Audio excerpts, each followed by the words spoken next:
I'm on audio, and but I am on the computer.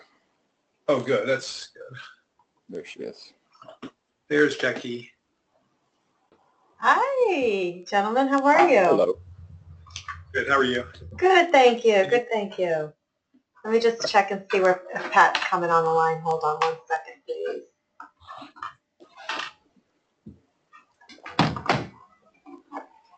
I'm just waiting for Stacy in the chat room. I'm going to mute. All right. Welcome back, Robert. We missed you last week. Oh, I'm sorry, but I appreciate all the comments and I listened to the meeting. Oh, good. Good, good, good. I hope you still felt connected and got something out of it. Got a lot out of it, actually. It was very good. So, good. How's the writing been going for both of you? Well, I'm rewriting, but Pretty good. Pretty good. Good, good. Really glad to hear that. Really glad to hear that. And we'll talk more about it in a few minutes, and I'll just kind of get into this here. We're recording so that we have it. So we're going into week 3. The structure of today's call, I'm going to talk a little bit more about the marketing of the book now that we've kind of got a little bit of structure. But first, before we do that, we're also going to talk about going into today's call, the Book Galley. And the reason why I bring in the whole Book Galley process in our chat box, just give me a thumbs up that you can still hear me. Yes. The Book Galley, the reason the Book Galley process is important because there's one, it's the writing process. 2, it's the editing process, and then the final sweep happens through the Book Galley process, which is why we count our manuscripts based on words and not on. Oh, hello, Stacy. And not on. What does pages. Book Galley mean? This is what a book galley looks like. So a book galley is the set type for the book before it gets printed. And there's different structures for it. For us as a company, we like to put the title on the left page and the chapter title on the right page. This is a standard font size. I think we might actually go a little bit bigger next time. But this is a standard font size for a book. So the page count, this is where final page count starts to come into play, is when you're into the galley part of it. And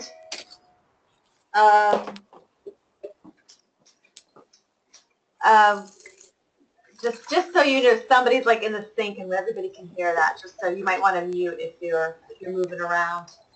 I don't think it's mine. But oh, you know what? I can mute you, but then I can't hear you. So I'm muted. I'll mute. No worries. No worries. Not me. I don't think. So with the galley. I was just making the espresso. Sorry. No worries. No worries. So with the galley, so that's why the page count doesn't matter. I think this book ends up being like 118 pages, but it's the word count that we look for. But this is also where the final edit comes through. And what you can see in an edit on a galley, you cannot necessarily see in an edit, which is why we hard copy print these and we send them out to several different readers, probably a dozen different readers, because everybody catches something. Sometimes it's just a matter of a missing comma or a double space to all out, typo. We don't do changes here, but this is our final phase of the, this is our last look, and we give our author a chance to go through it as well. I mentioned this, I think, on a call earlier this week, but I just wanted to show you what it looks like inside the galley, because we were working also here on our bio pages. This is the long bio page that we used for Dr. De Silva, where we included at the bottom, as you can see right over here, her Gmail account, and we put up her website because I like the idea. For me, this is about a business card. You want people to get in touch with you. I mean, this isn't her primary email for real, but it is an email where we get to aggregate a database. With Guestpert, Christy Whitman, I think she's done a couple books with us now, and as a result of having aggregated a really successful mailing list, we were able to get her on a New York Times bestseller. But that just takes an evolution of aggregating that information, and this is just one of the techniques that we use as a publishing company. Right here on the back cover, there's a couple things here. This is the short bio that we discussed earlier in the week. This is the summary that you've also assembled about what the book is about. We put our website, and then just so you know, here's of course is the price code. If you're self-publishing or going with a publisher, everybody's going to have an ISBN number, which is what we call the Social Security number that is associated with the publisher. And we run into this all the time when people want us to take over their books, only to find out that we have to redo everything anyway because it needs to be attached to our ISBN numbers, not their ISBN number. So it's not as easy a takedown as everybody assumes it would be. The table of contents, we talked about that before, but it's the outline of the book. This is our before table of contents on the galley of our current book, Dr. Silva's book. This is what it looked like. So this was our working outline. And we arranged everything, and you can see that, this is even an inked up page because we went through it. But this is what the actual, what it looked like for us with, for Dr. Guidebook de Silva. I mean, it was we moved everything around several times, and it was quite a messy outline that we had going for a long time. But in the final book, yeah, please. Do you put the page numbers? We don't. That's the last thing we do when we were at a galley of a book going into the after, is right here we go. So we truncated that entire outline down into the contents. We eliminated all that in between. We kept it very clean. And the very last thing that we do is we add the page numbers. It's our last cross-check of the whole book. It's the last cross-check of the flight before the flight takes off is the page numbers. But we do not bother with page numbers at all up until the finals when we do the page numbers. Otherwise, it would just be utter crazy making because we need the outline to be fluid in order to move things around, because if it's not fluid, it's just, we just need the flexibility, but the outline serves as a roadmap. So those are some of the review of the pieces. Did you have any questions in regard to that? Because the reason I wanted to show that to you in the galley is the homework or the creative work that we've been doing are those assembly points and where they go in the book. Before I forget, I just want to say that was a great book signing. Oh, thank you, Richard. It meant so much that you were there. Thank you so much. You had so much to contribute, and we're loving the book. She's doing the Jenny McCarthy show this week. She's got book signing. We got book signings in Portland, Oregon. Thank you so much for that. And we got 4 TV appearances in Portland, Oregon for her upcoming with that book signing, which is really good. So speaking of marketing, we're going to be hearing a lot about Christy Whitman with us over the next couple of weeks. One, because she's been a guestpert of ours, I think, for 7 or 8 years. We just cut a reel for her about her being a celebrity life coach, because now part of the book for us, the process of having the book for us, is also about building your business platform. So the book for us is an instrument to help build out your business.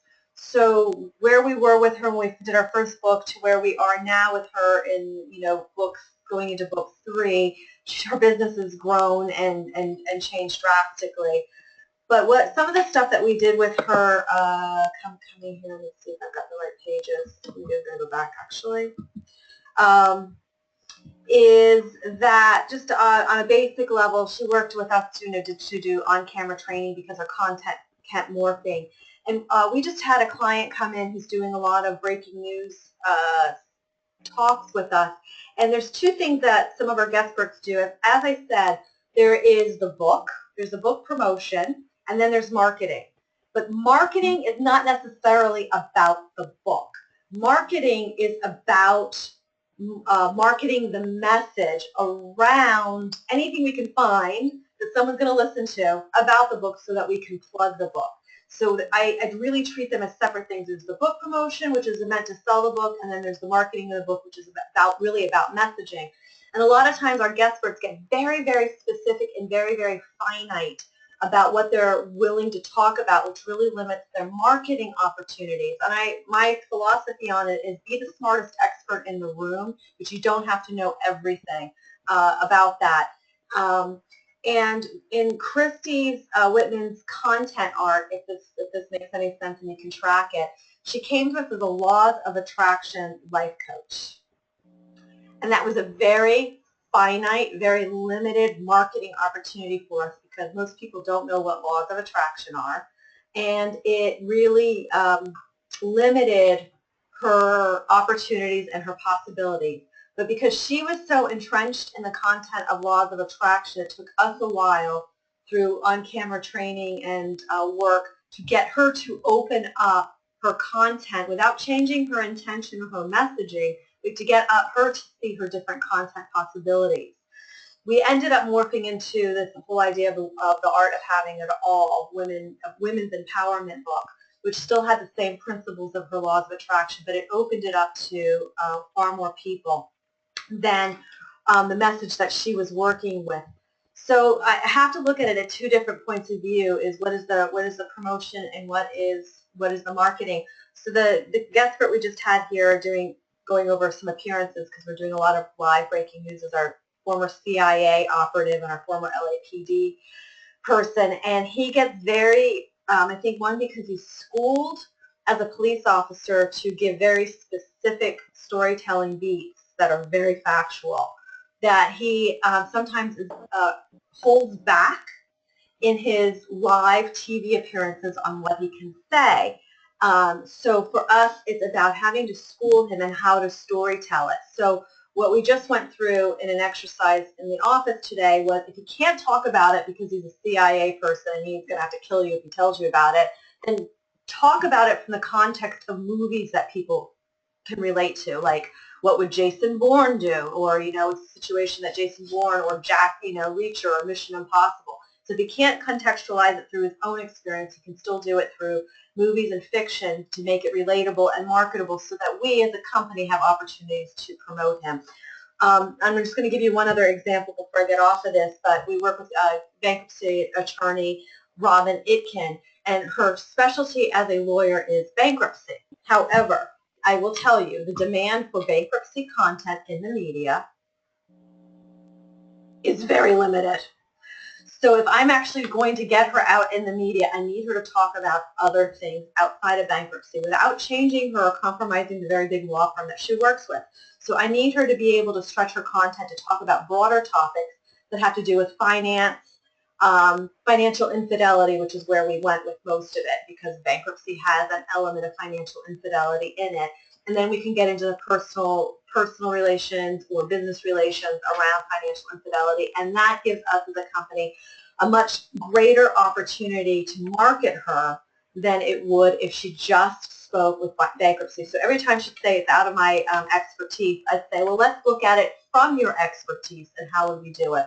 So this way that we're not missing a wide variety of opportunity, because if we just wait for what is going to come in, that's exactly what we speak about, we're going to have a very limited media opportunities to promote it. Book signings is one way to promote books. We've been producing book signings and book events for a long time. I know Pat's on the call right now. He's been to book signings. Richard, you came last week. We really appreciate that.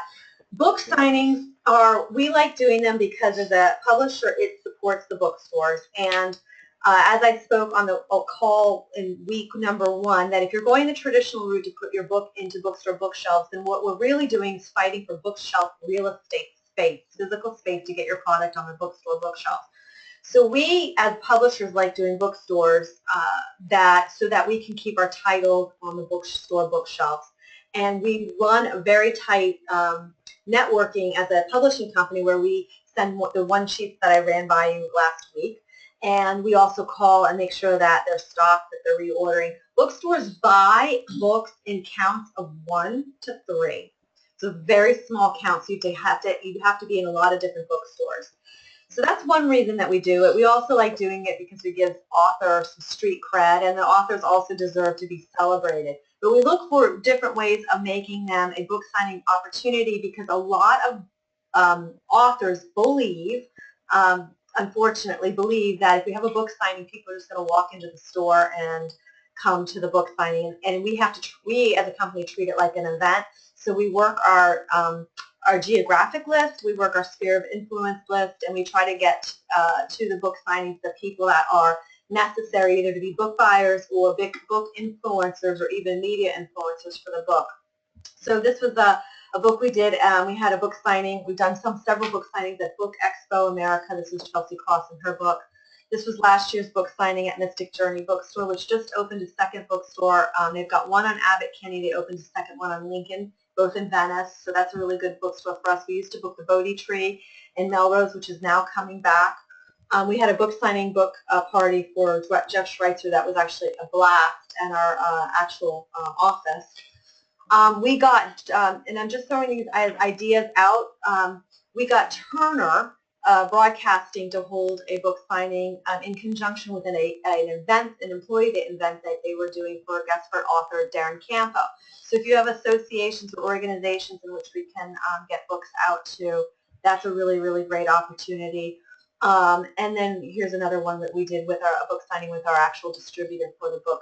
But we're very specific and very strategic at what stores we go to.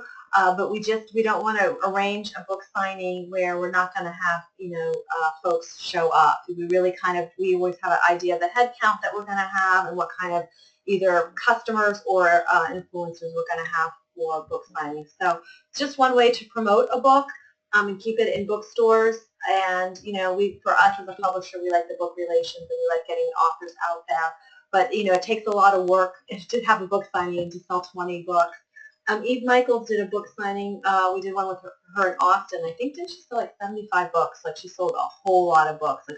Her book is called Dress Code, Ending Fashion Anarchy, and she really knows how to throw a party. And I think that's also why it was successful. Promoting books in print. I love doing this. This is so satisfying for us. One of our favorite ways to promote a book is in the airline magazines. So this is Southwest Airlines. They love parenting books.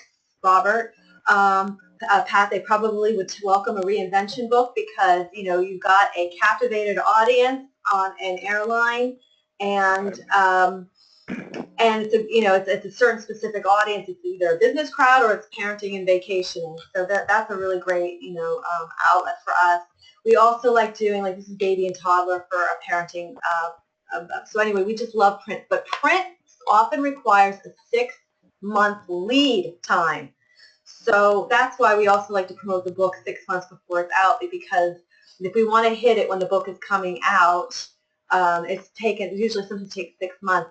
And we just did something with Success Magazine with one of our Guestperts, and even though we do a lot of online magazines, I think there's nothing more satisfying than when it is physically in a magazine, in the hands of a magazine. So we're very strategic about that. We also, reviews are really important. We still like to get reviews. Of course, there's Publishers Weekly as a review, but we've also used other reviewers like the Bloomsbury Review. Did one here for our other parenting book, Real Purpose of Parenting. So there's just a lot of opportunities in getting reviews. Then when the reviews come through, we can get them listed on Amazon, when we can do a lot of in-house marketing within the publishing community. Because remember, if you are publishing a book, there's an entire marketing or promotion that goes on within the book industry that we have to funnel, which includes our book buyers, our retailers, our wholesalers, and their timeline in their world, which really has nothing to do with what we do for media and for the author. So this kind of crosses both. It benefits the author, but it really also benefits what we have to do with the distributor and the publishers. All right, this is one of my other favorite strategies, and I'm just throwing all of these big, broad ideas out for you because I think there's just different ways of thinking about it. But we've been very successful in doing like gift bags and award shows for books. Amazon got with us, and we did one of the first giveaway books. We got #1 on Amazon. So we did I think a 10,000 book giveaway on his first book, and that was probably a decade ago, but it was successful. We've done gift bags for Teen Choice Awards a couple times that have been really successful. We've done backstage gifts with the Emmy Awards. We've done the Academy Awards and ARP Luncheon. All of these are bought and paid for by the author. The ARP one was really fantastic because it was the ARP and the Academy Awards over at the Beverly Wilshire. And, you know, we got books, we got our books into the gift bags of Michael Douglas and Kurt Douglas and Helen Bonham Carter, just folks that we just wouldn't have the same access to. For Taming Your Alpha Bitch, which is a New York Times bestseller book, we got them as gifts at the Variety magazine's Power of Women Luncheon. You know, Taming Your Alpha Bitch for us is priceless at that, and that's one of the ways that in Guestpert Christy Whitman has also built up her celebrity clientele was a result of getting her exposure in these gift bags. So depending, again, what your business goal is and who you want to reach, these are just different ways of thinking about, you know, the upcoming year. And it also stretches out longevity if you've got the resources to do it. Then, of course, here is the TV appearances part of the book writing. This is for Guestpert Laurel Langmeyer, and what we do with a lot of our Guestperts is we do tiny local segments. We try the content on, and then we pitch it to our New York market. And we'll pitch it to Good Morning America, or Fox 5, or to the Today Show, and then we can basically transition up the value of it. So I think we're going to watch this clip here to see how, again, her content has nothing to do with the books that we're promoting, but she got the plug in, and this is just one of the ways that I encourage our authors to think or rethink about how they're doing content to promote the book, because again, they like to only think about it about being the book, but those are just, you know, you do get opportunities to promote your book specifically, but there's way more opportunities for you to do that. So let me just hit play, and I might have make sure there's no feedback here.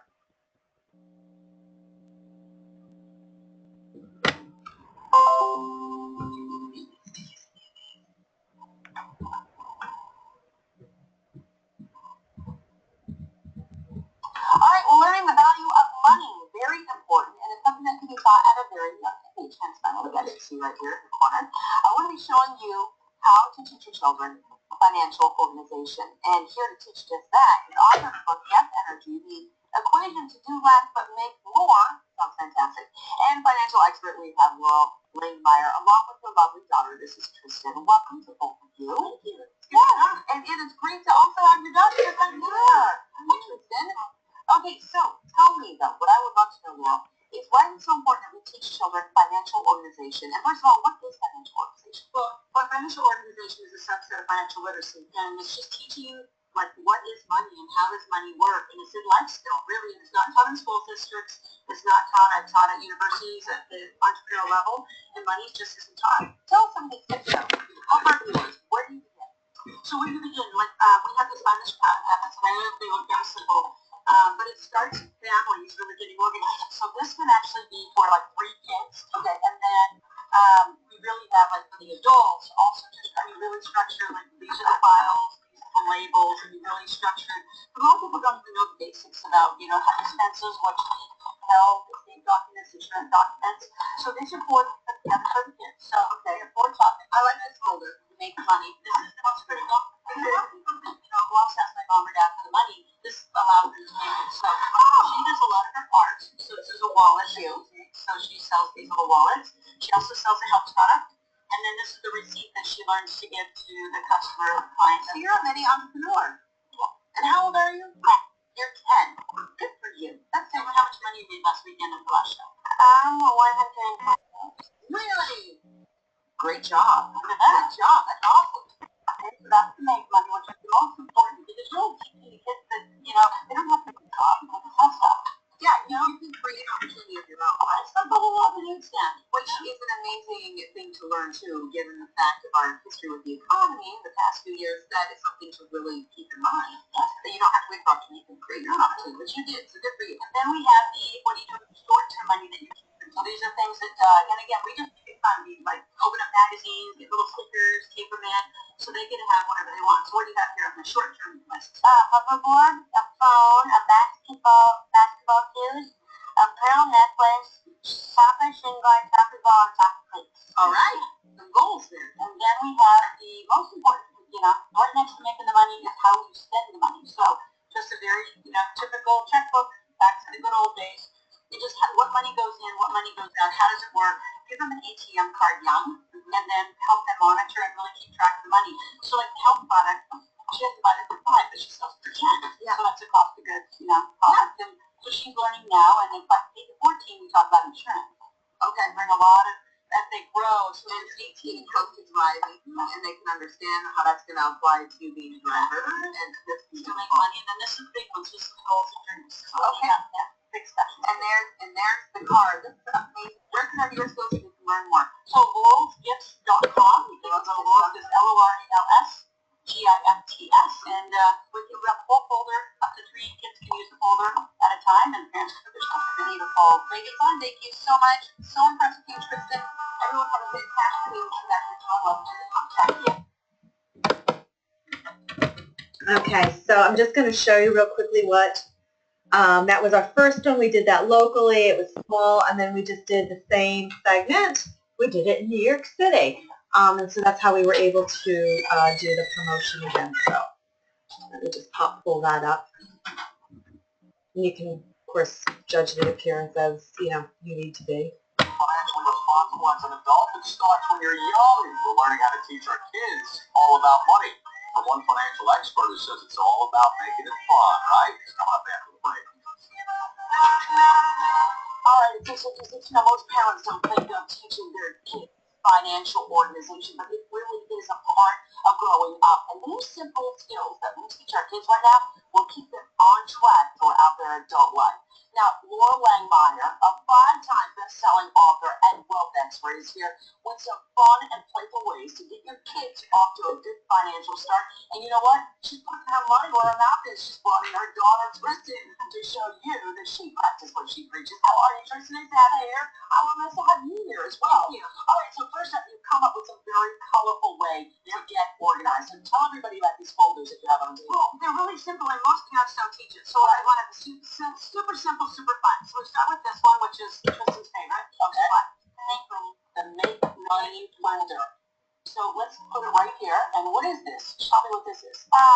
This is some of the things I sell, like a black spray, a art wallet, and a receipt that they get back. Wow, a receipt. So this is having her use her skills to create money. Correct. So these are ideas. Yep. And so I do seminars, and she actually makes about, how much did you make last seminar? $120.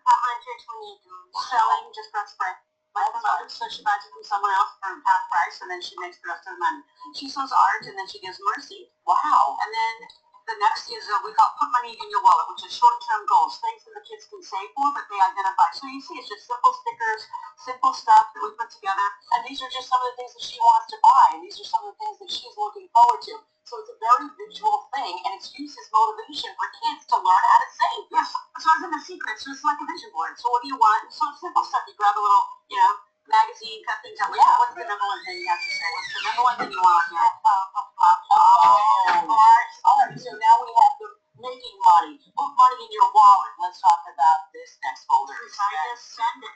And so it's just a simple checkbook, but everything's online, and if the kids don't learn to really write down what did you bring into here, so we do a traditional basic checking, traditionally. Well, because online it just does it for you, so it doesn't really work. Yeah. Right. So then they don't learn it as much. And then this big goals, big vision, big stuff. She said, look at her. She's got like a beautiful Cadillac right there. I love this. What's down here? What else you saying before? The college. So you know what's really is? It's recognizing your wants versus your needs. which is something that most adults also have problems visualizing themselves. Exactly. And then it's also having them start to really get involved in the money. So she's got her own bank accounts. She's had bank accounts for a while. She puts half of her money away. So we have a whole structure for it. And then for the parents, I have a whole guide on how to do all this. So it's just simple stuff, but it keeps them organized, keeps them focused. And then at 10, she just turned 10, we open a car account. So my advice to parents on the car account is we match them. So she's got 6 years. So whatever she saves, we match halfway. Wow. There she You've goes. got so many tips, and this is her life's journey. So Laura Langmeyer has tips for you. Tristan, thank you so much for coming in. And she's got so much more advice, so make sure you pick up her books. Thank you so much for being here. Time right now. So thank you so much for watching that. So just a couple things I wanted to say about that. So one, it wasn't specifically about what her content of her books is about, but what it allowed me to do in terms of marketing her is it got me fresh content. Anything I can do with parenting, I can book. And anything I can do with a demo segment, I can double book. We talked about the demo segments. But you could see how generous the show it was, both shows were with the plugs of the books. So she got the books, but it's not about the books. But she's also defining herself as the expert. As a result of this New York appearance, we were able to send it to the Today Show, to the parenting expert between the 8 and 9 a.m. block. They don't want to do the same segment that just ran in the area, but now we're producing with them to have her on to do a back to school segment in late August. So that is how we leverage the content for marketing the books.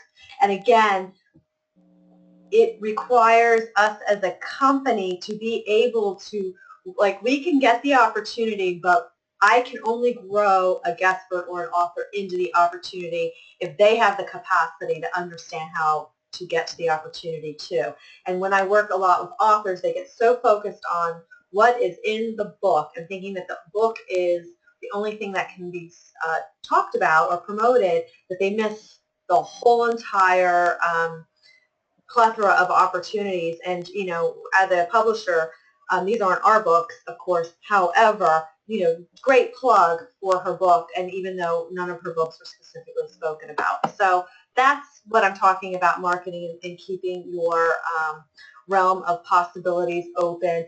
We brought the daughter into it because Laurel has had a great run of success based on her books and being the millionaire maker and a cash action entrepreneur.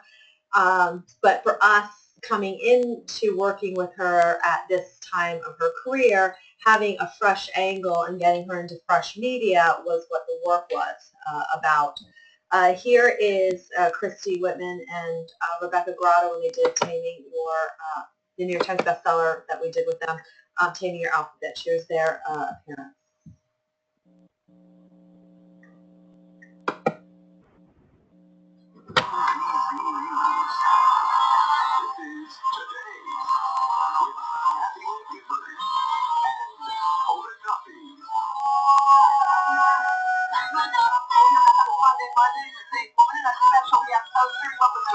She's going in for completely different. And you're on the benefit because we are talking about that tears and feminine power. Yeah, you know, we often put tears. But sometimes that power is out of whack and needs to, well, be tamed. Rebecca Grotto and Christy Whitman are the office of networking. And you might want to hold your little one's ears for this one. It's called Taming Your Alpha Bitch. How to be fierce and feminine and get everything you want. Well, ladies. Oh, one of you two. Okay, describe this. What is the alpha concept? What does that even mean? Well, you think of a woman who's very forceful, controlling, just a little bit competitive, control the queen. What do you do if you know somebody is all for it? All of them, all at once. One helps. Yeah. Okay, with this shit. Okay, I'm 5 keys and okay, let's break it down. Because there are different degrees of these bossy types of women. And I think some of us fall into some of these categories. Some of us are the very first category. It's a forceful. Yeah, we all know her. We're seeing her on reality TV shows. She's that aggressive. You know, you were telling a story the other week about that subway ticket line. Yes, lady. Yes. I mean, you know all of that. How did you never embrace it? Yeah. And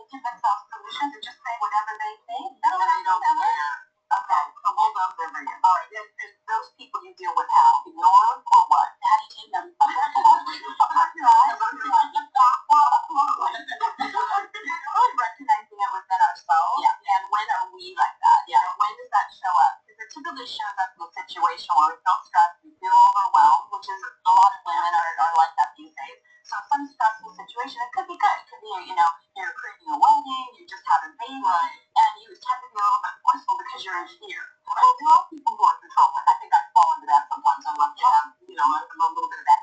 And that sometimes happens when I'm in a car and someone's driving, and I know they didn't take the right turn, and you're like, and you don't want to yell at your boyfriend and go, that was the right turn. Sometimes you go, you sit there, and you're like, now what are these going to discover?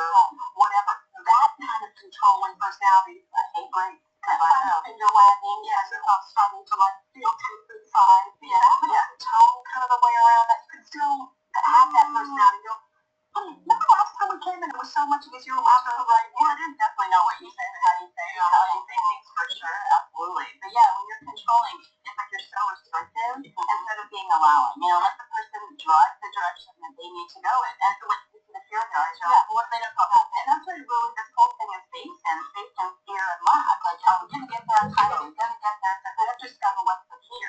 And a lot of women become this way because in order to get ahead either professionally or where they are, you kind of have to, like, you couldn't be sitting where you are on your own or any of those things if you didn't have some of those. That's what I said. Fears. And you do need to tap into our power. There's a huge difference between brute force and true. And definitely a lot of people too. I mean, like you said, there's a way to say things and there's a way to approach things. I'm really huge on how people word things and say things, and sometimes it can just come across the complete wrong way. How did you come up with the inspiration for this book? Well, you know, for me and Rebecca, she's a therapist over 25 years. I'm a coach for 10 years, and we work with women a lot. And we see that there are 4 major behaviors that really hold women back. It is being forceful, it's being controlling, being very competitive, and also being a drama queen. And we run workshops together, and we see this all the time with these women. But these are things that we've gotten, they've gotten us to a certain place in life to help you be driven. Right now, it's like we need to go beyond them, and more women are overwhelmed, they're stressed, more women on antidepressants, they've reached this level of success, but there's somehow the drama queen thing is interesting. I think you're almost like the fire starters, the people who cause a commotion so they can fix it, and then they're sort of the heroine. And what we need to recognize is that takes tremendous energy, whether it's a drama queen in our life who's taking our attention, our time, or on the phone at 3 in the morning dealing with a crisis, and then it's over by 6 o'clock, the next day. So we need to realize how much of our resources are being depleted, whether it's our own bonus or theirs. Well, I guess we all can check ourselves, and if we're up just quickly on the other end of the spectrum, where we are very passive and we just say whatever you want, I mean, it's okay, but we sort of have to get up in the back. I think the beauty of taking your off of being is that this is a book about empowering women. So it's really teaching women to stand in their true power, and that has nothing to do with being a passive and like that. All right. For sure. So how that was different from the Laurel Langmeyer segment, obviously, was that the book promotion was about it was about their book. So the segment was about their book. And so that's the other possibility of promoting your book, is having a segment about your book. But those, you can only run the course of those for so long until you exhaust your media possibilities. The second thing is that the New York Times Bestselling became a New York Times bestselling book, but the Today Show doesn't take self-published books, and you might have heard me mention that already before, but the Today Show doesn't take self-published books because those books have not been vetted. So they will take one with a publisher. However, if you pitch a Today Show segment that is not about the book, they will, like the Laurel, they can promote the book, but the content can't be about the book. So there's little nuances in ways of promotion that have to be recognized. Also, the Taming Your Alpha Bitch book title was just really a fantastic title. The original title they were going to go for was simply, I think, like the subtitle, which was, how to be feminine and fierce and feminine, get what you want. And it was like a title that just was like not promotable. So when they agreed to go with that title, we got a lot better book reviews. So of course, catchy titles really matter. Richard, I know you're really clever at doing that. But catchy titles, can make or break a booking. And I know, Robert, you have a story for us from last week about, your book title and how you came up with that. I'll get a little bit here before we go back to talking about your book projects specifically. which is Christy Whitman's. This is just another appearance that we were able to get in New York that was specifically about a book and not about book content that we had to use to sell the book. So here we go.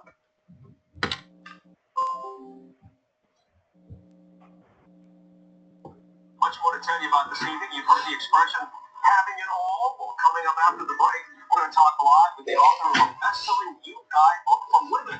It's designed to help you lead a fuller, happier, and more successful life. That's coming up. All right, listen up, everybody. We've all heard about some women in life who just seem to have everything that they want, from a happy marriage, successful career, money, and even beauty and health. But is it possible for you, or is it just a dream? Let's find out, because I'm very happy to welcome the author of a New York Times best-selling book. It's called The Art of Having It All. Christy Whitman is joining me right now. Christy, nice to have you. This is real. Yeah, I love your book. I started looking through it. This is a woman's guide for unlimited abundance, she called it. It sounds terrific, okay? People are asking, well, how can I get that? Does it really work? Tell me about it. Well, there are universal laws that all of us need to abide by. One of them many of us have heard of, called law of attraction. Basically, everything in the universe is energy. When we're sending out positive thoughts, things that are positive come back to us. So that's one of the universal laws.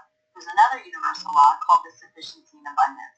So when we're coming from a place of being satisfied, or at least having where we're at right now be okay, or getting excited for what's coming down the road, we're working with law of sufficiency and abundance. So these are there are 7 essential laws that you talk about. Fundamentally, you're talking about having a positive attitude, expecting good things to happen, right?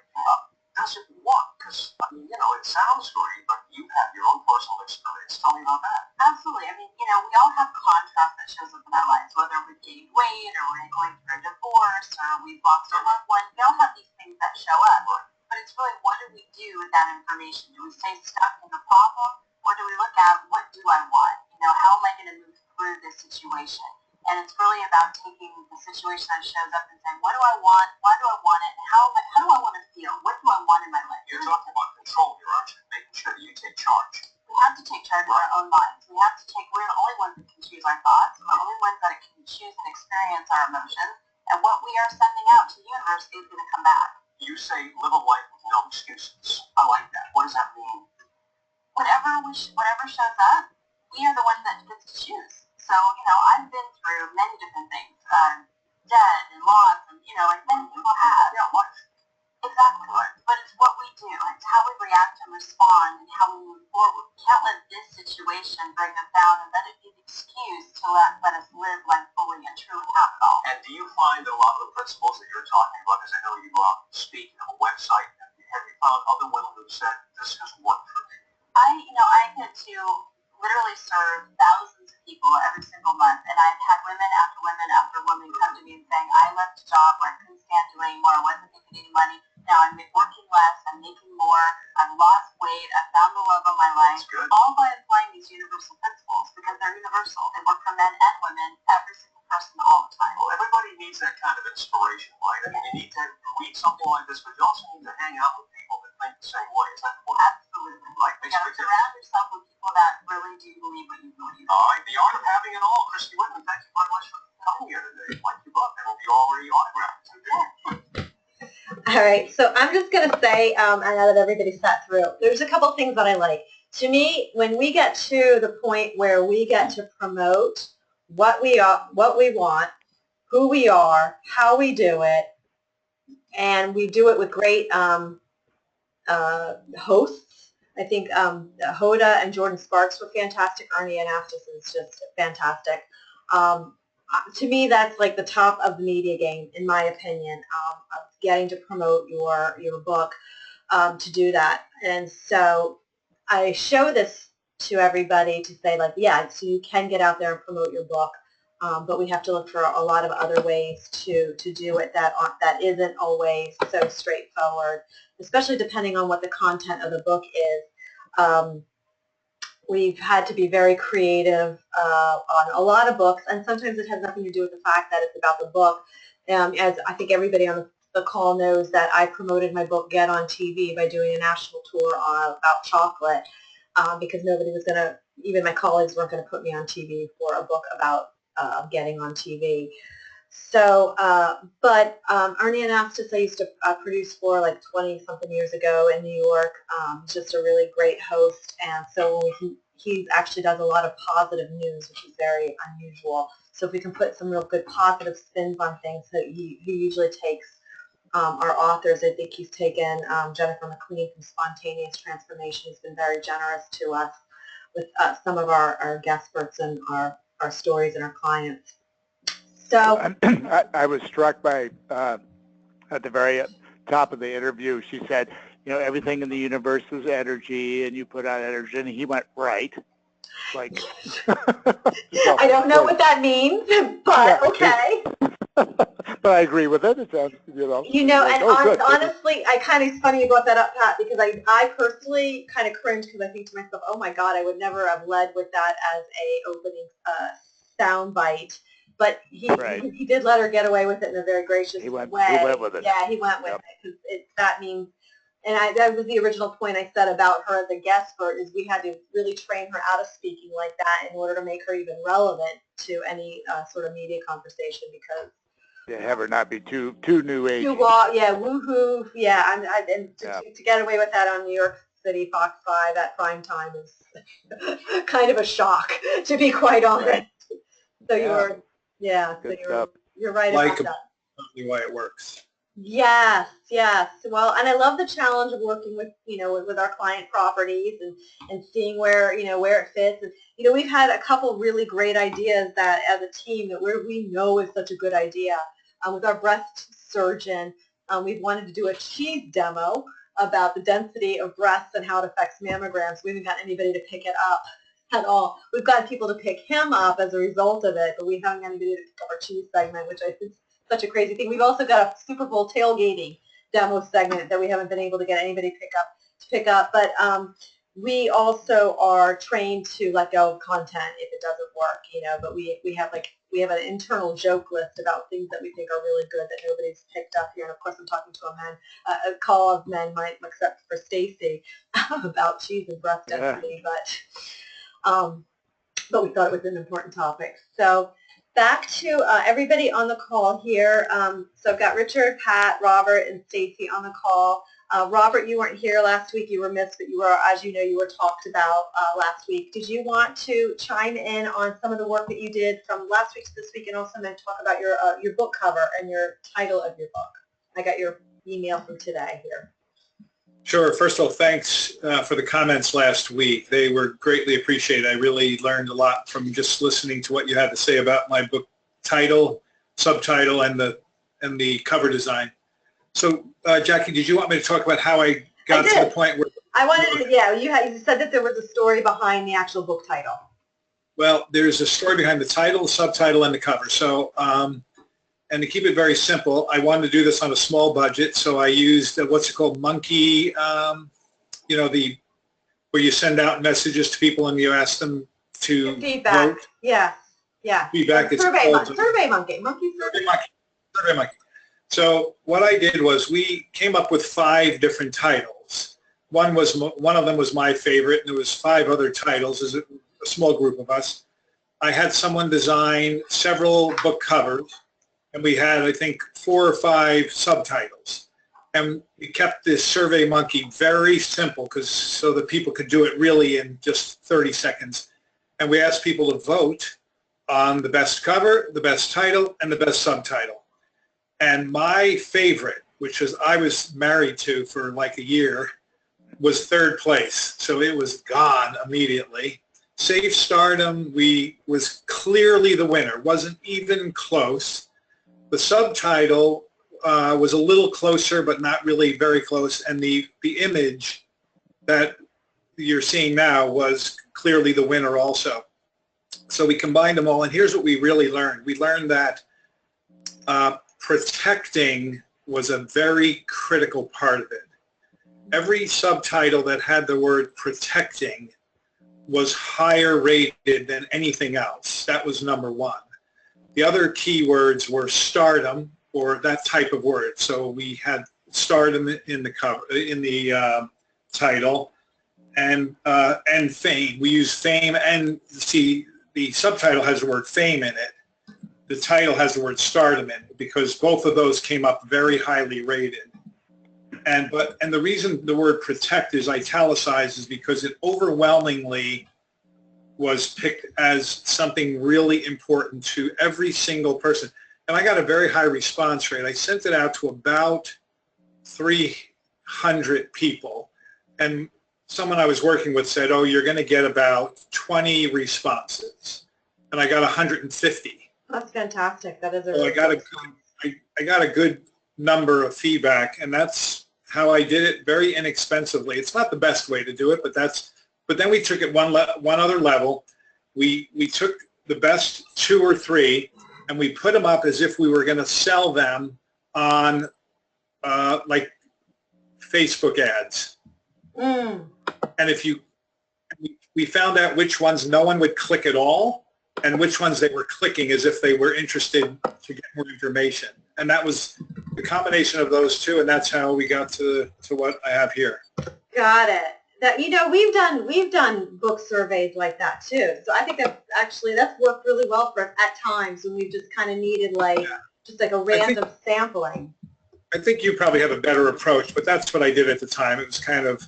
I think it was great. I think it got you to the right title. Safe Stardom: How to Protect Your Children on the Road to Fame. Yes. So that was great. And then your endorsements or your forward wish list includes Kristen Bell and Jennifer Gardner. And Right, so I went to Kristen's manager and her agent, and I delivered free copies, and I signed them, and I wrote Kristen, and I wrote a note to her, and I never heard from either one of them. I hope they gave it to her. I love that you even took that action to do that. I think that's He would really be perfect. Jennifer would be great too, of course. Yeah, because and you're going after her also because she was technically a child star herself. Yeah, and they're so appealing as parents, both of them. They both have kids. There's others, but sure, it's great. And you're working on your competition for your books, but you said that it's pretty lean in this specific area in terms of an entertainment lawyer writing a book. When I had the concept of this book in my head as something I should do, I went to French's bookstore on 2 different occasions, and I spent 3 or 4 hours each time, and I looked and read the table of contents, the index of every single book that had anything to do with a child, a kid, a minor, anything. Even books that didn't, I looked in the index to see if the word children or minor even appeared as a chapter, and I couldn't find anything on this topic, so I wrote the book. Is there any adult books like this for adults? Nah. Okay. I need to shed out all of the stuff about kids and make it an adult book also. Yeah, but you're saying that there's no adult book that exists on this subject either for adults. No. Okay. There's just a million of them about how to act, how to get an audition, how to book a TV show, how to which the best coach, and how to do this and how to do that. Got it. Okay. But they're more about the function of the business, if you will. Okay. And how's the rewrite going? Good. I'm working on it just chapter by chapter and adding about 4 chapters. Okay, that's great. Thank you so much. Richard or Pat, do you want to, either one of you want to chime in with an update? I like the title of that, and I think the word protect that tells the whole story. I think that's a great title. Got it. And then for Richard, for you with your own book, I know you checked in this week, you're just writing away. Yep. I got it, writing away. Okay. Any questions asked? Oh, Richard, I did want to bring up to you a format. We pulled the book for you because we book on SiriusXM's Rude Jude show, and we pulled his book. It's written in non-event sequence, maybe 3 to 4 pages a story. So it's literally a compilation of stories without doing a from beginning to end type of book, but it is hysterical. And so you might want to just Who's the book by? Yeah, it's by Jude Angelini. We have it at the office, so we've got a copy for you. But it's by Jude Angelini. I've been recommending to all my guests or my clients that actually go on a show to read the book anyway. They'll have a better interview with him if they do, or a better time on the show. But the way it's written is a really good potential structure for the book that you're trying to assemble, the way that it's done. And even though it's not in a timeline, when you're done with the book, you've been able to assemble the whole story together. So I thought it was very clever. It's 3 to 4 pages, just vignettes. You kind of think, oh my God, I'm just reading this whole stream of consciousness, but it actually has a cumulative build on it. So I made a note to bring that to this call so that, Thank you. Yeah, that it might be a really good format for you to look at. And his book is published by Simon & Schuster Digital. So I thought that was interesting too, or something that you should look at. And I'll jump in. Go for it, Pat. So yeah, because I didn't send them to you.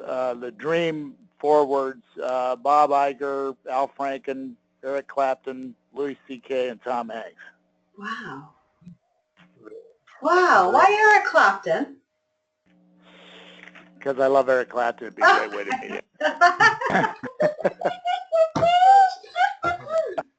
I kind of stuck with old guys that are still relevant in the act. Yeah, that are still relevant. That stayed relevant. You know, I don't know if you've ever seen him, but he's great at letting the young guys take over, and he highlights them very, very confident in his playing. I had a harder time trying to come up with women forward. Got it. Because I know it should be all men, so I'll work on that. The one who pops to mind, just if this means anything to you, Arianna Huffington. Yeah, well, she's in my endorsements. Oh, there you go. Oh, look at that. Great minds think alike. Yeah, she and I also list my buddy Richard Eisenberg for the endorsements at Next Avenue. Yeah, that's a good one, of course. I have a couple of relationships. Nancy Colomer, who's written the Second Act Career book. John Tarnoff, who's written this Boomer Reinvention book. So there's some people that they aren't big names. The other names for endorsements were Julia Cameron, Artist Way. Yes. I don't know why this came to me, but Anderson Cooper. Oh, that's a good one. Yeah. I don't know why. That's a good one. Arianna Huffington, like we said. And then I did do a competitive, because I had some of this in my proposal, which you've seen, Jackie. Yeah. But the competitive books are Big Magic, Elizabeth Gilbert's book, Creative Living Beyond Fear, Artist Way, Julie Cameron, I just mentioned, Second Act Careers, which is Nancy's book, which has done very well. And then there's one called What's Next, Finding Your Passion and Your Dream Job in Your 40s, 50s, and Beyond, Carrie Hannon. That's really great. Kind of hybrid of creative books and Second Act Career books. And Pat, what is the title? Do you mind if we talked about your title, the current title that you're working on? No. I would love to talk about that. Yeah. Okay. Well, it's Creative U-Turn, Y-O-U, Turn. And I don't have a subtitle. I've probably got a zillion subtitles. I don't even remember the ones that I've used. And the summary of the book is basically how to reinvent yourself, reinvent a new career. But primarily a creative, towards something more creative than what you're doing. Right. Because the feedback we got initially, if you'll recall, Jackie, was it needed to have a gimmick, basically a special piece to it. And what was my background at Disney and whatnot, creativity made the most sense. Can I just, Richard or Robert, you might also have an idea, or Stacy in the chat box, but I'm just going to throw this out, Pat. I almost want to say, this is just being intuitive here, but I almost want to say, like, climbing down the career ladder, midlife reinvention for creativity or something like that. I kind of like that. I like jumping off better. Oh. Jumping off the ladder. And then the other one would be how to have a reincarnation while you're still alive. Wow. Oh, those are great. That's great input. Wow. Yeah. Wow, that's a good one too. Yeah. That subtitle is going to be critical because the Yes. title itself doesn't answer anything for me, at least. I wasn't sure the direction it was going, so that subtitle's critical, whereas in some books it's not as critical. Yeah, and this has definitely become a working title because it hasn't really been floating anybody's boat, to be honest with you. So it's definitely a placeholder, and I'm open to new ideas. And it's called Creative U-turn, Y-O-U turn. Yeah, I almost like jumping off the ladder. Corporate ladder, or jumping off the career ladder. Jumping off the corporate ladder. Or, I think creative might work better somehow in the subtitle because I'm not clear from the title. How about this? Well, here's I'm looking at my proposal, and one of the subtitles was "The Gift of Achieving Your Creative Dreams." Or how about how to? People like how to more than the gift. Yeah. Or even. I don't think that one that you just read has enough punch. No. It doesn't startle me enough. It doesn't stop me. It doesn't me either. Which one, the creative U-turn? No, the subtitle he just read. You have to read it again, and then I would. Gift, the one with the gift, that subtitle wasn't strong enough for me. Bear with me on this as I throw this out, because but I like this jumping off a career ladder, but I just want to say suicide, reincarnation, and reborn to creativity. I don't know if there's anything in that, but you jump off a career ladder to, people think you're going to kill yourself, but you actually reinvent yourself in reincarnation to create a satisfying. Just say that. You're tweaking something that I had something similar to that. I'll have to look at some of my old titles, but there was something. I can actually see the cover where a bunch of people climbing up a ladder and one guy's jumping off into bliss. Like free fall, but how? Or wait.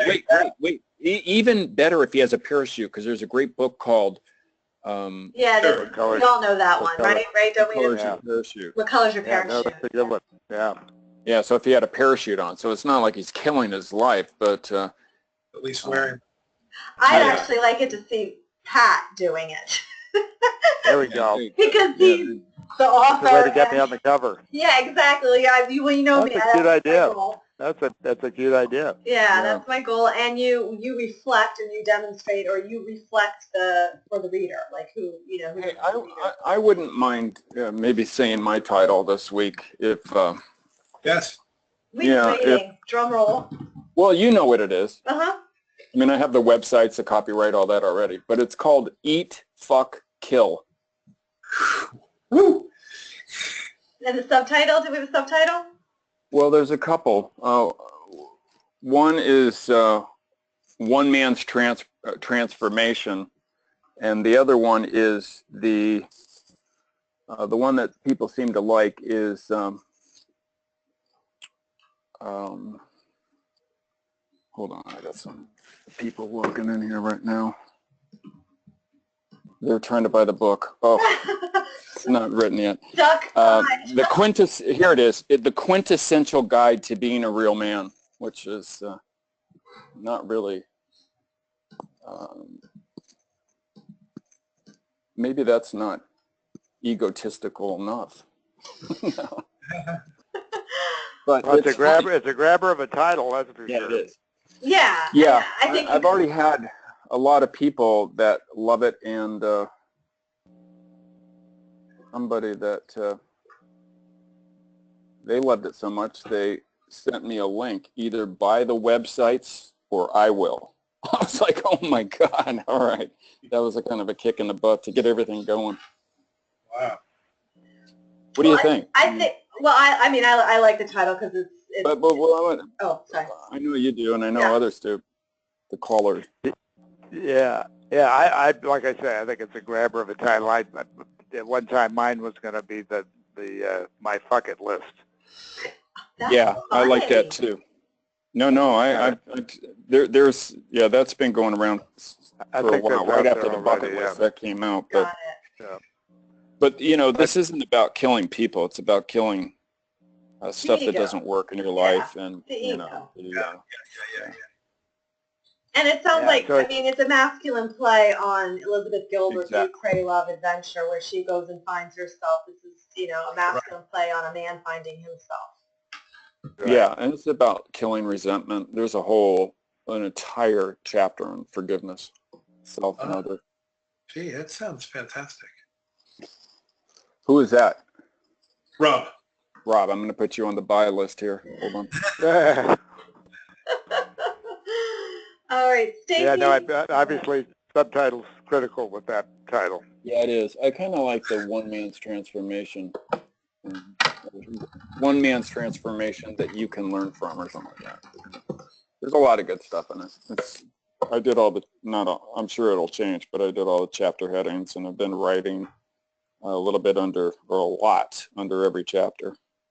Well, that's what somebody, I think it was you, Jackie, has told me is quit worrying about chapter headings. Write the chapter, and after we read it, we'll come up with a title for the chapter. And boy, did that help me.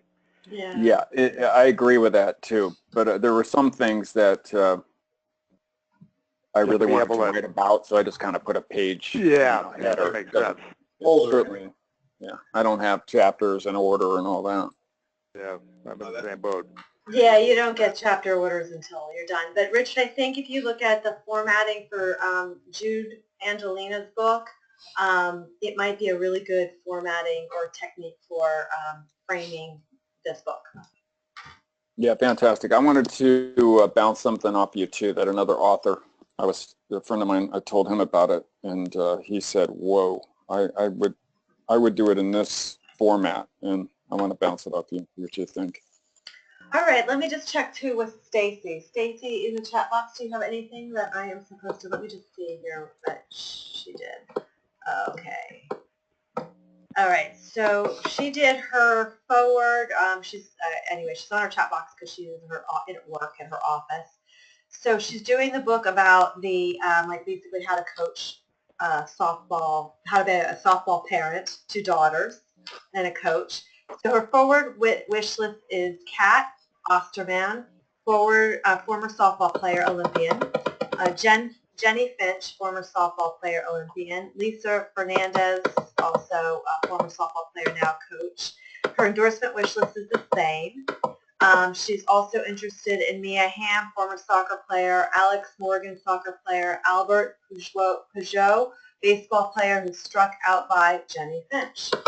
Her competition for her book is Crazy is My Superpower, How I Triumphed by Breaking Bones, Breaking Hearts, and Breaking the Rules. And that is hardcover, came out actually last spring. A.J. Mendez Brooks, On My Own 2 Feet from Losing My Legs to Learning the Dance of Life, paperback, came out 2015. Amy Purdy, a parent in the stands cheering their daughters on. Well, that's the book cover idea. Okay, name title first. Oh, cover idea. A parent in the got it. Sorry. Cover idea. Thank you, Stephanie. Sorry, Stacy. Cover idea. A parent in the stands cheering their daughters on, and then which could be you. I got it. And then maybe a sign with the title. Don't know what the title would be, and maybe the mastermind group might have some ideas for a title for this book, but I understand. So let me just restate the visual. It would be a parent in the stand holding up a sign, and the sign would be the title of the book, and it would be the parent for this, cheering on the girls. And players playing, coaches coach, parents cheer. I think that's a slogan. Got it. Got it. So the slogan is players play, coaches coach, parents cheer. Got it. Okay. Thank you. Thank you very much for that. So, and if any of you gentlemen have any feedback for Stacy who's listening, but that's what she's where she's at in thinking of her book. I actually like the sign. We did a book several years ago, the cookbook we did, which was called Will Cook for Sex. because marginal guys need an edge, and we set it up. We got Owen Wilson attached. We set it up at Universal Studios for a feature film. We got it into early production, and the book cover was based on a bachelor, but you couldn't see his face, but he was holding like a homeless man, will cook for sex, as a book cover. So I know it's not the same image, but I get what you're going for with that. Yeah, sounds good. Sounds good, actually. So yeah, so good job, Stacy. Thank you so Can much. I ask a closing question, or? Yeah, please. Mine's going to be an updated version of my book. Do you suggest that I completely change the imaging or leave it the same for continuity? In other words, because a lot of the things that you said are great, my cover doesn't have. Like you said, a picture of the author and this and this and that. Yeah. Well, I like the title. I like the theme. I think everybody liked the title from, here it is, it's still right here, from last week. I would just suggest, don't use the word, what did we say, not to use the word revised? Yeah, you said use the word update, or yeah, updated. Don't use second edition. Yeah, don't use that. Yeah, I didn't want to. It was tricky. Updated and new information, things, or something, I forget. But I know I wrote that word updated. But I wouldn't mind if you. I don't know if you have like a picture of you with a celebrity child or a celebrity and their parent that you would have permission to use. Like I would like a picture that established you as the authority with the parent and the star child. So I don't know if there's something like that that exists, whether from a press line or something like that. That would be the type of photo that I think would be best used. And if I were to put the picture of you on the cover, I would probably do it much like I did the Dr. De Silva photo from, let me just show that to you here, I think if you can see it. I would probably put it in the bottom, like that. That's how I would do it, with your name across the bottom if I were to read. Because I like the children in the pictures, I like the film, I like the imagery. Those are all my kids. Those are all my kids. That's who they are. Your actual clients, right? Yeah. Yeah, I think that's great. That's how I would probably do it. Okay, thank you. The only other suggestion is, whether you have pictures of kids on the set, like that you would change out and use pictures of kids on the set.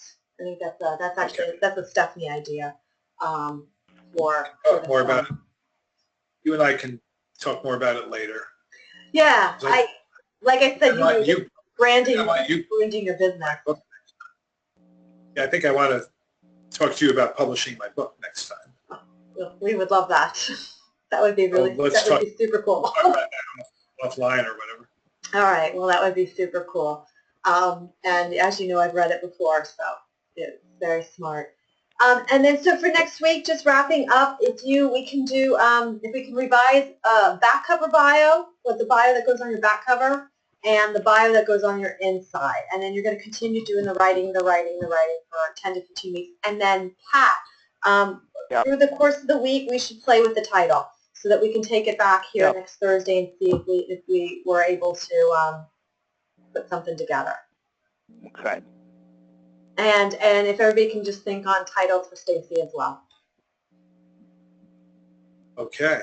Excellent. Thank you so much. Really appreciate it. Take care. Thank you. Bye-bye. Thank you. Thank you, everyone. Bye-bye.